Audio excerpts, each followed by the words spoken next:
So what we've got here is a Holden Tig-Rod, little hardtop convertible. So all the front of this car is going to be taken off. We're going to cut all the front off. We're going to build a hot rod style chassis for this car. So after the hot rod chassis, then we're going to incorporate late model LS, 6-speed manual, big wheels. But this is going to be a bit different than most cars. So instead of the wheels going under the car, we're actually going to make like open wheel car. The wheels will have a cover on them, like a carbon fibre cover, but like a mudguard, but they're going to hang out. So the rear wheels are going to hang out, the front wheels are going to hang out. None of this will be here. This is going to be fully exposed. So we're going to have all the LS sitting there, the radiator and a nose cone and a set of headlights. A bit like a 32 Roadster style thing. But this car is a bit unique. The roof actually folds down into the boot.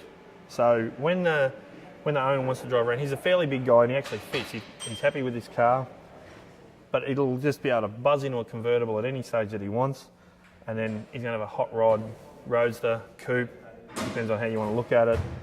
But this has got to be completely and utterly engineered from the start to the end, because it's going to have a Corvette front end, it's going to have a Commodore rear end with all the late model gear, and then we've got to incorporate all the wiring and fuel injection and any bits and pieces that are really, really complicated. That's going to be the biggest part of this car, because it's a small car and we still have to fit everything in, even things like a fuel tank. Where the back of the car is here, come around and I'll show you.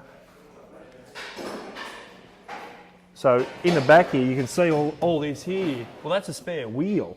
So we have to get rid of all that and put a fuel tank in here somewhere. So we can't have a fuel tank exposed. It's just one of those cars that's a lot going into a small area. Once you fit all that in, because you have to have exhaust, you have to have fuel, you have to have wiring. This car, all the boot, we can't modify the boot floor. That all has to be inside here. There's a lot going on in this little package. This is going to be a pretty cool car by the time we're finished, but it's going to take a period of time. It could be 12 months from start to finish. Once we start on this car, it's going to be full noise. So if you watch the build and keep on up to date with us, you'll see this get built.